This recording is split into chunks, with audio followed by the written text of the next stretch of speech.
Assalamualaikum warahmatullahi wabarakatuh.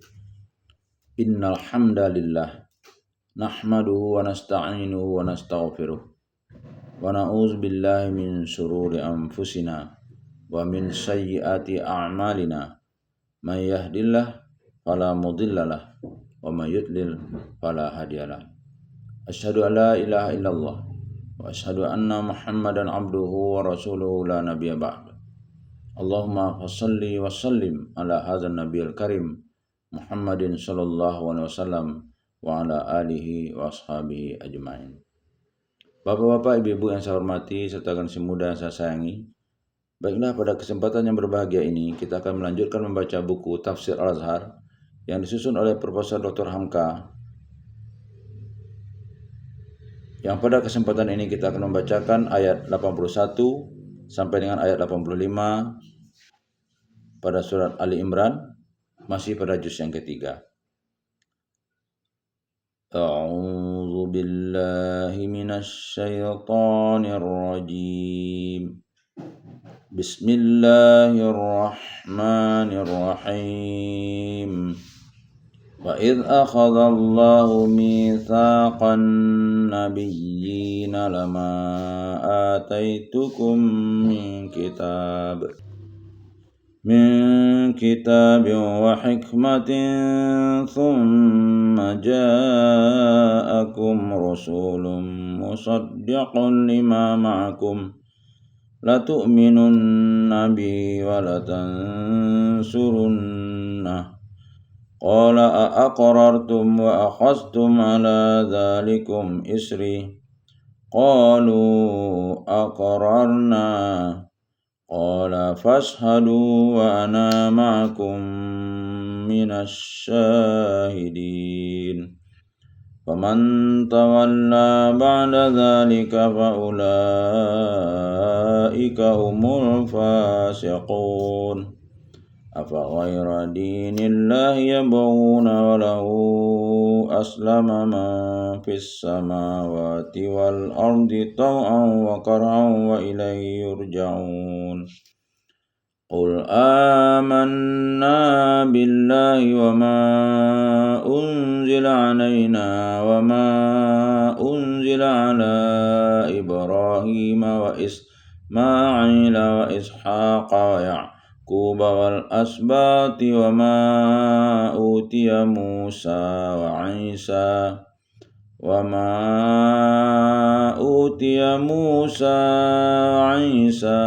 wan nabiyyuna min rabbihim la nufarriqu baina ahadin minhum wa nahnu lahu muslimun.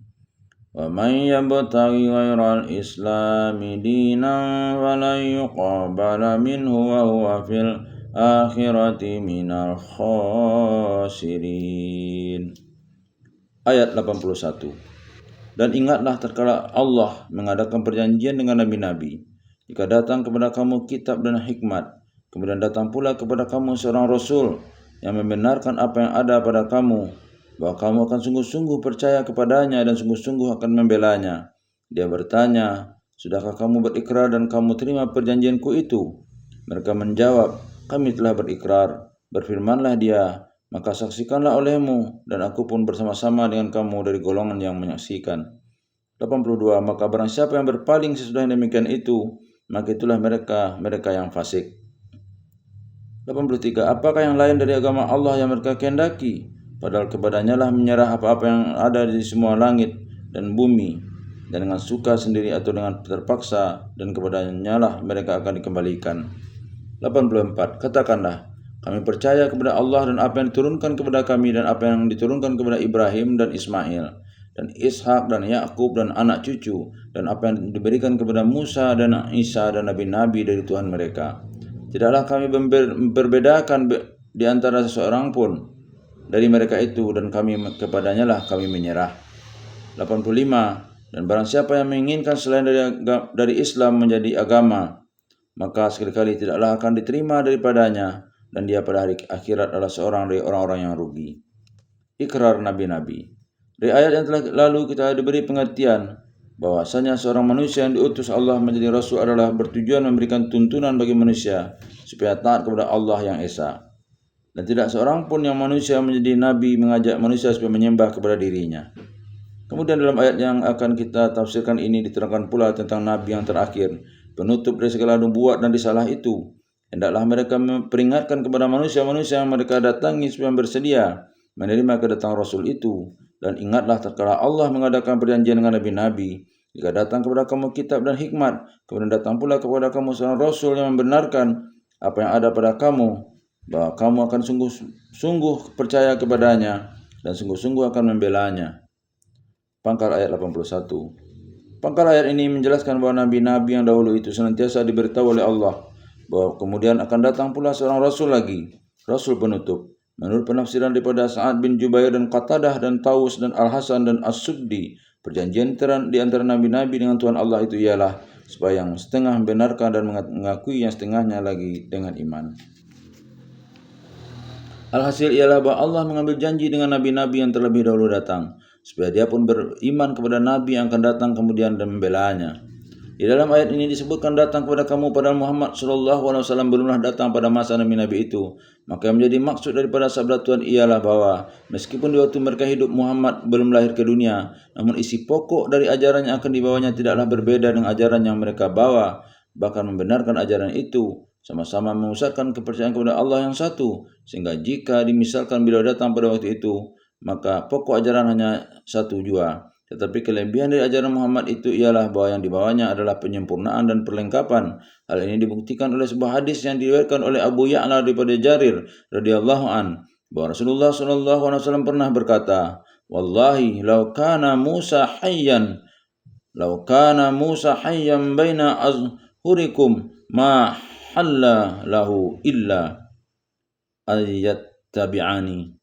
Demi Allah, jikalau sekiranya Musa hidup sekarang di antara kamu, tidaklah dia akan bertindak melainkan mengikut aku.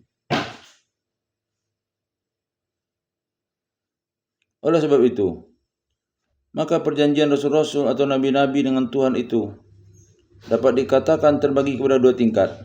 Pertama, dibuat janji mereka dengan Tuhan bahwa dia di antara seorang rasul dengan rasul yang akan mempercayai meskipun mereka tidak hidup dalam satu masa. Dan ada juga yang hidup dalam satu masa, itu Ibrahim dengan kemenakannya Lut. Ibrahim lebih tua dan Lut lebih muda. Maka Lut mengaku beriman kepada Ibrahim. Lihat surat 29 Al-Ankabut ayat 26. Dan di dalam surat As-Safat surat 37 ayat 83 diterangkan bahwasanya salah seorang daripada penganut ajaran Nabi Nuh atau pengikutnya yang setia ialah Ibrahim, padahal jarak di antara Ibrahim dengan Nuh sudah sangat jauh. Itu pula lah sebabnya maka ketika Rasulullah SAW pulang dari Taif ke Mekah, bertemu tengah jalan dengan Adas anak Nasrani, lalu beliau bertanya, "Engkau orang mana?" Adas menjawab, "Orang Ninive." Rasulullah berkata, "Ninive adalah negeri saudaraku yang bernama Yunus bin Matta, yaitu Nabi Yunus, sehingga walaupun tidak sezaman, namun Yunus dipandangnya sebagai saudaranya juga." Yahya sebelum Isa datang telah memberitahukan kebenaran Isa, dan Nabi kita Muhammad SAW tiap-tiap membicarakan seorang Nabi yang telah lalu, selalu beliau menyebut nama mereka dengan hormat. Syu'aib digelarnya Khatibul Anbiya, ahli pidato di antara sekian Nabi-Nabi. Isi perjanjian kedua ialah supaya mereka mengakui pula Nabi yang akan datang belakang itu, meskipun mereka sendiri tidak akan berjumpa dengan dia, namun kepada umat mereka masing-masing hendaklah hal itu disampaikan. Ahli qiraat yang terkenal Al-Kisai berpendapat boleh juga tatkala Allah mengadakan perjanjian dengan nabi-nabi, itu ditafsirkan dengan orang-orang yang beserta dengan nabi-nabi itu. Akhirnya meskipun datang waktunya nabi-nabi itu meninggal dunia, sedang nabi terakhir itu belum juga datang, maka umat yang dia tinggalkan hendaklah percaya kepada nabi akhir zaman itu. Oleh sebab perjanjian itu, maka nabi-nabi yang datang terlebih dahulu memberi basyarah, yaitu kabar selamat kepada umat mereka masing-masing bahwa di belakang mereka akan datang lagi seorang rasul. Malah Nabi Isa Al-Masih mengatakan lebih baik dia pergi kembali ke hadirat Allah terlebih dahulu, karena akan datang Paraklet yang diterjemahkan oleh setengah penterjemah Injil dengan penghibur, dan penghibur itu kelak akan menyempurnakan ajaran beliau. Dan nabi-nabi yang datang di belakang menghormati dan mengakui pula akan nabi yang dahulu daripadanya. Maka tidaklah serupa di antara rasul-rasul atau nabi-nabi itu dengan setengah manusia yang terkemuka, meremehkan dan mengecilkan nilai yang lain, melainkan memuliakan dan mengakui kelebihan masing-masing. Kemudian lanjutan ayat dia bertanya, sudahkah kamu berikrar dan kamu terima perjanjianku itu? Demikianlah pertanyaan Tuhan kepada nabi-nabi itu sebagai pengunci perjanjian yang telah mereka adakan dengan Tuhan. Mereka menjawab, kami telah berikrar. Ikrar itu telah kita ambil menjadi bahasa kita sendiri dan pengertian asli Arabnya tidak berubah setelah kita ambil. Ikrar ialah sikap hidup. Setelah sekian nabi-nabi itu menyatakan ikrar masing-masing. Pertama, bantu-membantu di antara satu dengan yang lain. Kedua, sama-sama hidup akan percaya dan membantu dan menyampaikan itu pula kepada umat masing-masing. Maka berfirmanlah dia, maka saksikanlah olehmu dan aku pun bersama-sama dengan kamu dari golongan yang menyaksikan. Ujung ayat 81. Apa kesan yang kita dapat dengan ujung ayat sebagai patri ikrar perjanjian ini? Kesan yang kita dapat ialah sekalian Nabi dan Rasul, meskipun masa hidup mereka berlain-lain dan umat yang mereka datang yang berlain-lain pula, namun intisari ajaran mereka hanya satu, yaitu penyerahan diri manusia kepada Allah yang dalam bahasa Arab disebut Islam. Nabi dan Rasul Allah semua bekerja di bawah naungan Allah. Di antara mereka dengan Allah telah berteguh-teguhan janji. Oleh sebab itu, maka segala umat manusia yang mengakui percaya kepada seorang nabi, hendaklah dia percaya kepada nabi-nabi dan rasul-rasul yang lain. Jangan sampai nabi yang ini diakui, yang lain didustakan, atau nabi ini dipandang sebagai nabi palsu dan yang lain yang dianggap sebagai Tuhan, atau seorang nabi dijunjung setinggi-tingginya padahal nabi lain dituduh anak di luar nikah. Umat yang bersikap demikian adalah berpaling dari garis ikrar nabi-nabi. Maka barang siapa yang berpaling sesudahnya demikian itu, maka itulah mereka-mereka yang fasik. Ayat 82. Berpaling dari kesatuan itu adalah fasik, yaitu durhaka, tidak lagi menuruti jalan yang lurus. Fasiklah orang kalau telah dibentuknya suatu macam agama, lalu didasarkannya kepada seorang nama, seorang nabi, lalu menyisihkan diri dari golongan yang lain yang ajaran mereka berasal dari seorang nabi pula. Tidak ada maksud hendak menggabungkan semuanya dalam satu ajaran. Nabi-nabi bersatu dan umat-umat di belakang mereka berpecah. Apakah yang lain dari agama Allah yang akan mereka kehendaki? Pangkal ayat 83. Tadi sudah nyata apa yang dikatakan agama Allah, yaitu menyerah dengan tulus ikhlas kepada Allah. Menerima ajaran Allah yang dibawa sekalian Nabi dan memandang sekalian Nabi itu sama-sama Nabi Allah. Kalau tidak begitu, tidak agama Allah lagi namanya. Kalau seorang Nabi diterima dan yang lain ditolak, itu bukan lagi agama Allah. Apakah yang lain dari agama Allah itu yang mereka kehendaki, yaitu tidak menyerah diri dengan sepenuhnya, padahal kepadanya lah menyerah apa-apa yang ada di semua langit dan bumi dan dengan suka sendiri atau dengan terpaksa. Tengoklah alam sekeliling semuanya telah duduk menyerah kepada Tuhan dengan suka ataupun dengan tidak suka, namun mau atau tidak mau. Mau ataupun tidak mau, tidak ada jalan lain melainkan tunduk kepada Tuhan. Matahari, bumi, bulan dan bintang-bintang semuanya beredar dengan teratur, taat setia kepada garis yang ditentukan Tuhan. Manusia pun mungkin ada yang tidak mau menyerah kepada Tuhan, tetapi dia tidak dapat memilih jalan lain daripada menyerah juga. Orang yang muda mau tidak mau mesti tua, orang yang hidup mau tidak mau mesti mati, alam semesta mau tidak mau mesti tunduk kepada peraturan perimbangan. Maka bahagialah manusia yang insaf akan hal ini, sehingga dia tidak merasa keberatan menerima ketentuan Tuhan, lalu tunduk dengan patuhnya dan kepadanya lah mereka akan dikembalikan. Ujung ayat 83. Mau tidak mau, ta'an atau karhan, akhirnya meski kembali kepada Tuhan juga. Apakah yang lebih baik daripada mematuhi Tuhan dari sekarang? Alangkah baiknya, bahagianya kita pada waktu itu kelak. Setelah kita kembali ke hadirat Tuhan, bahwa kita telah membuktikan kepatuhan dan penyerahan diri.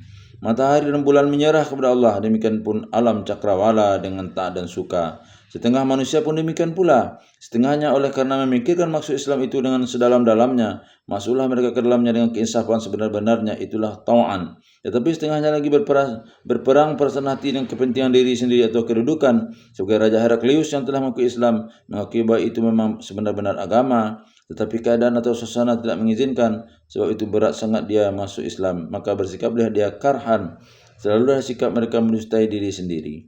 Setelah menguraikan hal itu semuanya sampai perjanjian nabi-nabi dengan Allah dan ucapan ikrar mereka, maka kemudiannya Tuhan menyuruhkan kepada nabinya menjelaskan risalah yang dibawanya dengan tegas, menurut ikrar nabi-nabi itu yang akan jadi pegangan bagi umat yang beriman.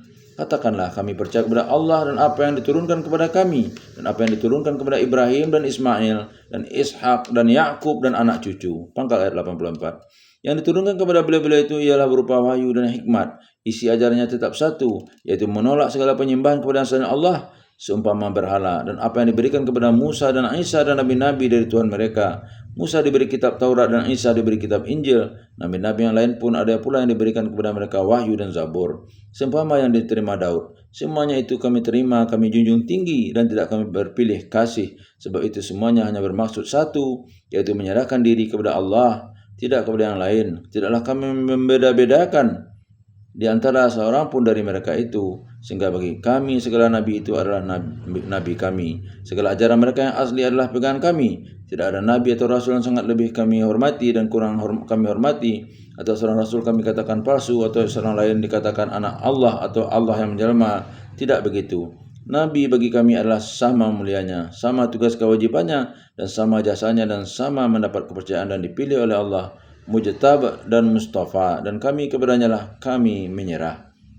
Ujung ayat 84. Menyerah diri kepada Tuhan, Islam. Sebab itulah yang diajarkan oleh segala nabi yang tidak kami berbeda-bedakan itu. Kemudian sebagai penegasan lagi dari penyerahan diri itu, bersabdalah Tuhan, dan barang siapa yang menginginkan selain daripada Islam menjadi agama, maka sekali-kali tidaklah akan diterima daripadanya, dan dia pada hari akhirat adalah seorang dari orang-orang yang rugi.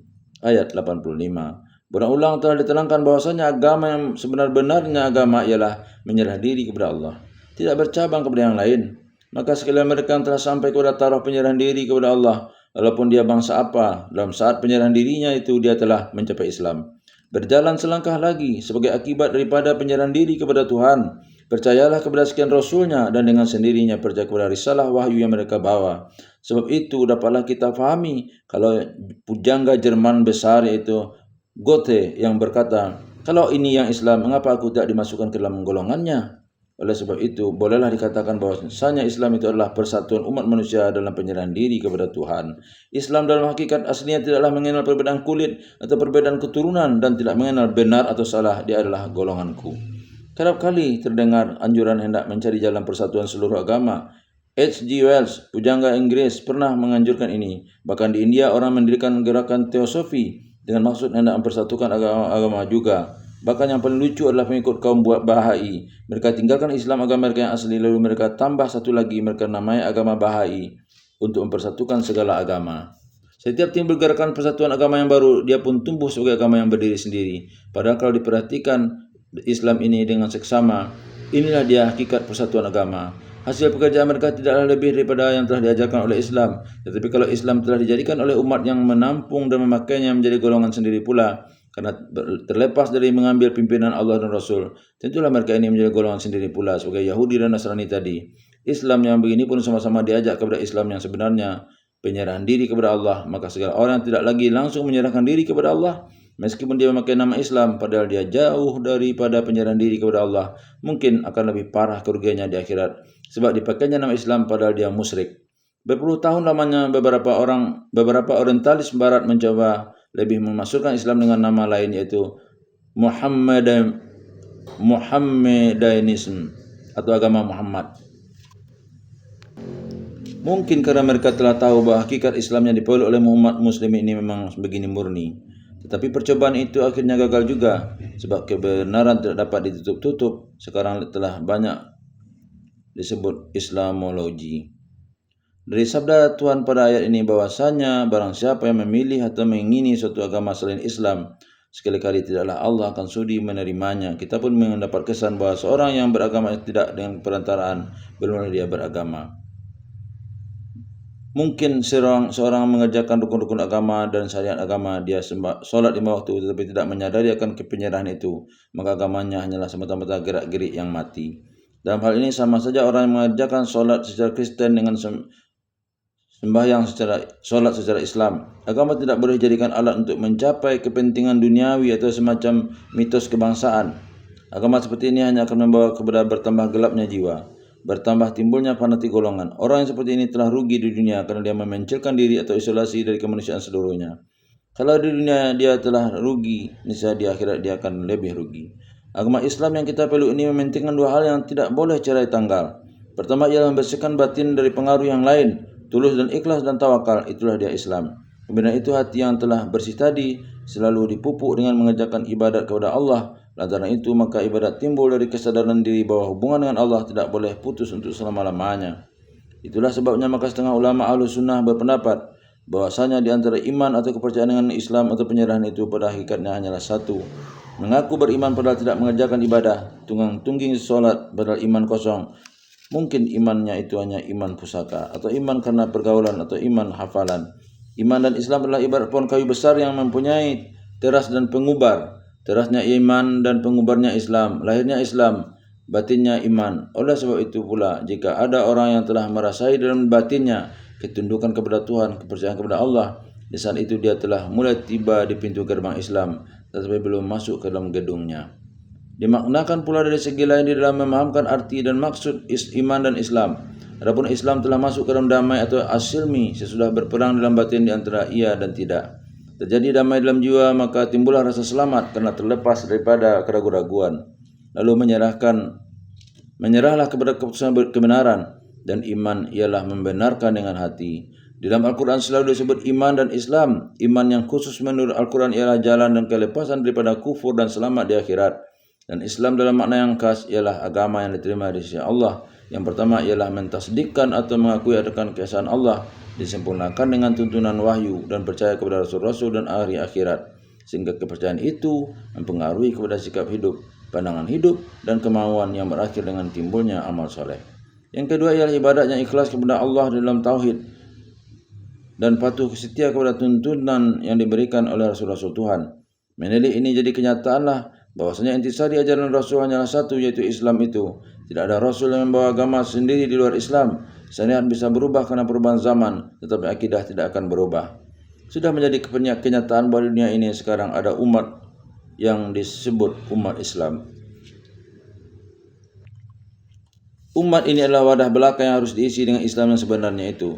Keyakinan mereka bahwa mereka Muslim adalah pintu yang paling lapang buat memasukkan Islam yang sejati itu terlebih dahulu ke dalam jiwa mereka sebelum diserukan kepada yang lain. Kalau hanya Islam pada nama saja, maka kenallah dia dengan pepatah yang terkenal. Agama ialah apa yang dikerjakan oleh orang-orang yang mengaku beragama. Agama yang seperti itu sama saja dengan golongan pemilu agama Buddha, golongan pemilu agama Yahudi, golongan pemilu agama Kristen. Dia telah menjadi semacam kebangsaan atau golongan yang terputus di antara satu dengan yang lain. Mungkin agama-agama yang ada itu ada yang benar-benar turun dari langit sebagai wahyu, dan mungkin juga agama yang dibikin sebagai hasil kebudayaan setempat. Kadang-kadang campur aduklah yang diturunkan dari langit dengan kebudayaan dan tradisi yang timbul dari zaman ke zaman. Agama-agama yang seperti inilah yang tidak sudi menilai kebenaran ajaran agama golongan yang lain tadi. Sebab bagi mereka yang nabi hanyalah nabi yang mereka tetapkan dalam kebudayaan itu, dan yang lain bukan kita punya. Yang dimaksud oleh Islam sejati tadi bukan demikian. Dengan ini dapatlah kita tegaskan bahwa Islam ajaran Rasulullah Muhammad SAW sebagai sambungan daripada Rasul yang dahulu dan dari beliau bukanlah kepunyaan satu bangsa dan golongan, melainkan untuk perikemanusiaan seluruhnya di segala tempat dan segala zaman.